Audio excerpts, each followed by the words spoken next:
Morning.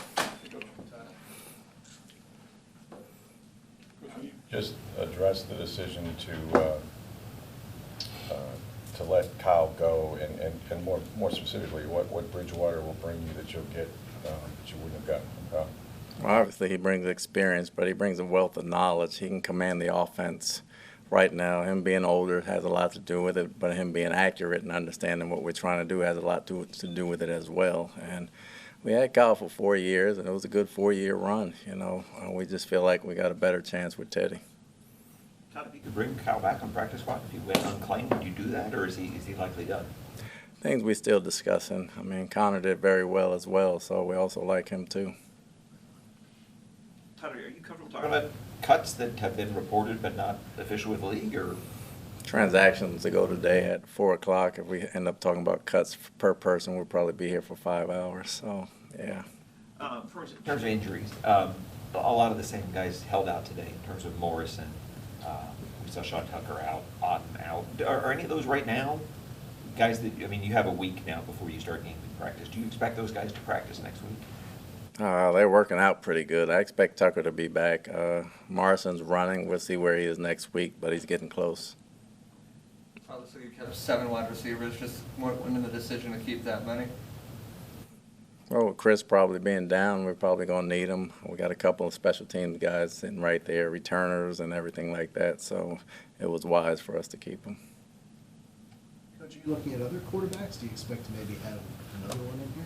Yeah, it's a long day. We got to see what's available. We know what we have. We got to see what they go up against and what we go up against as well. So it's going to be a long day as far as who we keep and who we don't keep, and that won't be determined till tomorrow. There's still a long way to go in this process.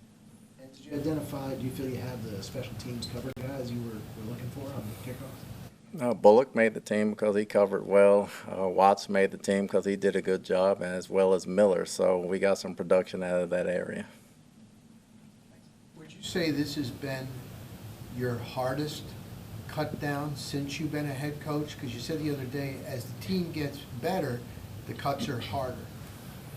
Yeah, as far as talent, but they're all hard. They're all hard in that aspect. As far as talent and cutting good players that can latch on somewhere else and play, this has been one of the toughest. Your receiver room you kind of knew was talented and deep, even with Godwin hurt, even with McMillan going to IR. Was that still a tough process to go through and not be able to keep all those guys? It still was. Rock and Trey, they helped us last year, and they were with us for a long time. So, it was a tough process. You got to beat somebody out that's been on the team. You got to be pretty good and work pretty hard. Sure. Tom, you look at the Desmond Watson situation. Can you maybe give us some insight in terms of why the team didn't keep him on NFI for maybe to give him like a more extended time, or was this just enough time and you were ready to move on for the 2025 season? I mean, the door is not closed on him, but if you don't practice, you're probably not going to make this team. And then we'll see where we are in a couple of weeks, and we'll circle back, and then we'll go from there. Was he close to, I mean, I don't know what you were looking to get, but was he close to being able to do what he needed to practice for you? We're in the last week of camp, and when you're in the last week of camp in the last preseason game, you're not going to practice. You're surely not going to play. So, I don't know what close means, a week, a month, but when you don't practice, you're probably not going to make this team. The old saying, you can't make the club in the tub or otherwise, and we'll circle back. He's been working hard. I think he's going to continue to work hard, and we had a long talk, and we had good communication, and we'll circle back and see where he's at. What does Kendall Vildor bring to this team this year? He's experienced. He can play a lot of positions. He's a very good teams player. He's savvy, and if people get hurt and go down like we were last year, he can get you out of ball games. He's very tough. He's very smart, and he's always in position to play. And to have your sixth corner being able to do that, that's valuable. How would you describe, Todd, the past month since players and coaches came back to one Buc? When you look back at the month, has it gone kind of the way you expected in terms of getting prepared for week one? Other than injuries, I think it's been probably better than I expected. They came back very professional. Even though we had some younger guys come in, they adapted very well. They were more mature from that standpoint with Mecca, with Morrison, with Parrish, with Roberts. Those guys were more mature, and they came in from day one with a business-like approach, and that's how the team has approached it. So maybe with the exception of one practice that we really had to get on these guys, they've been very professional and very intent on what they're trying to do, so I think it's been good. We saw Josh Grizzard start in the booth but then come down to the field. Is it safe to say he's more comfortable down in the field, and what led to him making that change during the game? No, before the game, we said he was going to go up for a half, and then he wanted to come down on the field and see what it was like. I think he'll be more comfortable on the field. I think Baker likes the face-to-face interactions as well, so it'll be a good mix for him. And to follow up on that, how do you think he did? Because we all know he had never called plays, and now you've had the preseason, the live calls, where you're at. How do you think he's done? I think he did fine for the preseason, but I don't think that compares to the regular season. You're playing with guys that haven't really played, and you're trying to finish the last preseason game with guys who hadn't really played and getting extended time. So you're calling plays that they know so they can play fast and play hard. I think his situation comes when the season starts. You know, you got to be in real life situations. Real bullets are going to come at you. Nobody's going to be generic on the other side of the ball, and you got to make split-second decisions. If they're stopping to run, are you going to throw? If they're stopping to pass, are you going to run? And you got to have answers for blitzes and all that type of thing. He's got them in practice. He's done very well in practice, but he'll get them in the game, and I think he'll be comfortable doing that. Going into next week, if you will, would you say who the guys to beat are in terms of punt return and kickoff return, and who you think of as handling those roles? Not at this time. I know we got Tez and you got Cam back there as well, but Rashad's been catching them. Mecca's been catching a bunch of them.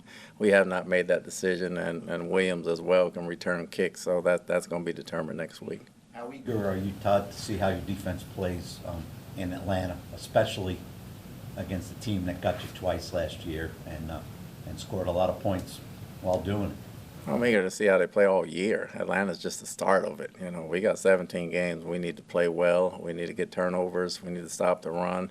I'm very excited to see them play. I think they're all clicking on the same cylinders. They got to get game action. You know, we got to get live game action in, and they got to play 4 quarters, something that really no team is really doing in the preseason anymore. So the 15 to 20 plays compared to the 60-something plays, we got to be in shape, and then the pounding of the body that has to take, all that's going to take a toll, so we got to be mentally tough. What about the challenge of the Falcons' offense?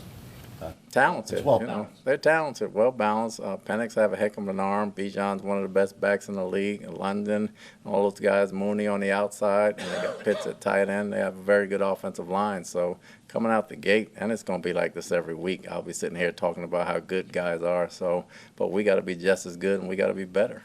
What stood out to you the most about John Bullock, and what was it like telling him that he made the team? About who? John Bullock. And what was it like telling him that he made the team as an undrafted free agent?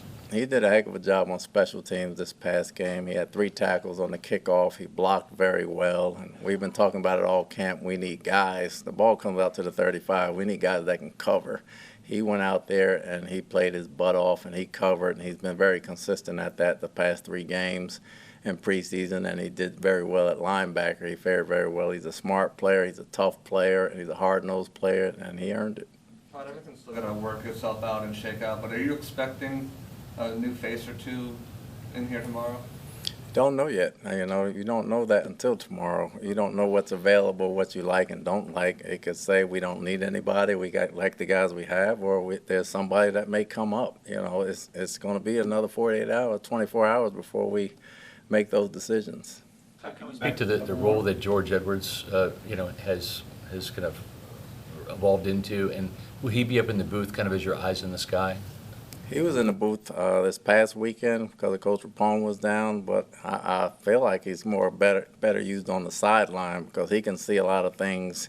Him and Foot can see a lot of things that I'll probably overlook. Not say overlook, but so if I get upset and I'm yelling, they can calm me down, so to speak, in a way. And he may be one of the only few that can do that. And then it gets to a point where he can't do it either, but he's the voice of reason. Larry's the voice of reason, and I can stay grounded that way. But he coordinates the pass game. Him and Foot do a heck of a job combining the run and the pass, trying to make our looks the same. So he's very valuable on the sideline. But he was great upstairs too. We haven't worked that out yet, but I expect to have that done by Monday.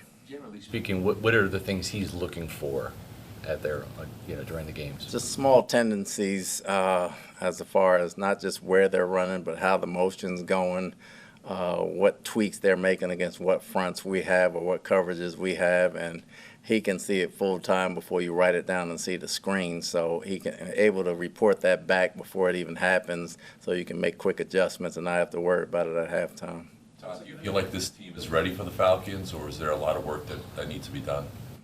There's a lot of work to be done between here and next Sunday, but come next Sunday, we'll be ready. What's it going to be like to watch your son play in person, and how rare is that for you to be able to do that as a full-time NFL head coach? Ooh, it's very rare for me to see that. I hadn't seen him play since last year, obviously one time up in Long Island, but the fact that he's coming to Gainesville, I'm just very excited to see him out there. So like a regular dad, I'll be very happy just to see him.